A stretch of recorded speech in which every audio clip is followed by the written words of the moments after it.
ભરૂચ શહેરના તમામ માર્ગો પર સવાર સાંજ પીક અવર્સમાં ટ્રાફિકથી લોકો પરેશાન થઈ ગયા છે.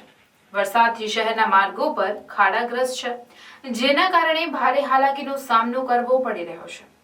બીજી તરફ દહેજ બાયપાસ પર એક્સપ્રેસ હાઈવે શરૂ થયા બાદ વડોદરા તરફથી આવતા વાહનોનું ભારણ વધતા સ્થિતિ વધુ વિકટ બની રહી છે. ભરૂચ શહેરના વિસ્તરવા સાથે વાહનોની સંખ્યા પણ વધી, પણ તંત્ર પાસે જાણે તેના કોઈ ડેટા જ ન હોય તેમ ટ્રાફિક નિયંત્રણ માટેનું સુચારું આયોજન કરાતું નથી. શહેરના કસક, મહમદપુરા, કોલેજ રોડ, દહેજ બાયપાસ તમામ રસ્તાઓની ખરાબ હાલતના કારણે વાહનોની ગતિને બ્રેક લાગે છે, જેના પગલે સવાર સાંજ પીક અવર્સમાં વાહનોની લાંબી લાઈનો જોવા મળી રહી છે. બીજી તરફ ભરૂચના દહેજ બાયપાસ રોડ પર સ્થિતિ વધુ વિકટ બની રહી છે. દહેજ વાગરાની કંપનીના કર્મચારીઓને લાવતી લઈ જતી લક્ઝરી બસ સહિતના વાહનો સહિત મહાકાય માલવાહક વાહનોની પણ લાંબી કતારો લાગી રહી છે.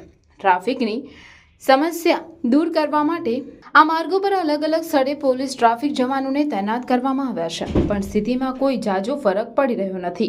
બીજી બાજુ દહેજ બાયપાસ રોડ પર એક તરફ શ્રવણ ચોકડી પરના ઓવરબ્રિજની કામગીરી અને તેના માટે અપાયેલા ડાયવર્ઝનના ખખડધજ રોડના કારણે વાહનો અત્યંત ધીમી ગતિએ ચાલતા હોવાથી લાંબો ટ્રાફિક જામ જોવા મળી રહ્યો છે, જેના પગલે કેટલાય દહેજના કર્મચારીઓ કે જેમને શ્રવણ ચોકડી, એબીસી ચોકડી સહિતના સ્ટેન્ડ સુધી જવાનું હોવા છતાં મનુબર ચોકડીએ ઉતરી જઈ રિક્ષા કે અન્ય કોઈ વાહનમાં બેસીને પોતાના સ્થળે પહોંચે છે. કંપનીની 8 કલાકની ડ્યુટી સિવાય આવવા જવાના 4 થી 5 કલાક થઈ જતા રોજ કંપની બસમાં આવતા જતા કર્મચારીઓની હાલત અત્યંત દુઃખદાયક બની રહી છે. આ સ્થિતિ માટે ઓવરબ્રિજની કામગીરી ઉપરાંત છેલ્લા કેટલાક મહિનાઓથી શરૂ થયેલ એક્સપ્રેસ હાઈવે પણ છે, જેના પરથી નાના મોટા વાહન ચાલકો ટેક્સ અને સમય બચાવવા વડોદરા કે આગળથી ભરૂચ સુધી આવી દહેજ બાયપાસ રોડ પરથી પસાર થઈ સુરત જવા કે સુરત તરફથી આવી એક્સપ્રેસ હાઈવે પર જતા હોવાથી આ રોડ વાહનોનું ભારણ ખૂબ વધી ગયું છે, જે ભરૂચના સ્થાનિકો માટે શિરોવેદના સમાન પુરવાર થઈ રહ્યું છે. જે ભરૂચથી આગળના એક્સપ્રેસ હાઈવે શરૂ ન થાય ત્યાં સુધી ભરૂચવાસીઓને સહન કરવું પડે તેમ લાગી રહ્યું છે.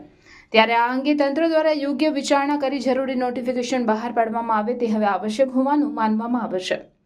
અત્રે વાતનો ઉલ્લેખ કરવો રહ્યો કે કંઈક આવી જ સ્થિતિ નર્મદા મૈયા બ્રિજ શરૂ થયા બાદ સર્જાઈ રહી હતી, જેને ધ્યાને લઈ તંત્ર દ્વારા ખાનગી બસ સહિતના ભારે વાહનોને આ બ્રિજ પરથી પસાર થવા પર પ્રતિબંધ ફરમાવી દેતું જાહેરનામું બહાર પડાયું હતું, જે હજુ સમયાંતરે લંબાવવામાં આવી રહ્યું છે.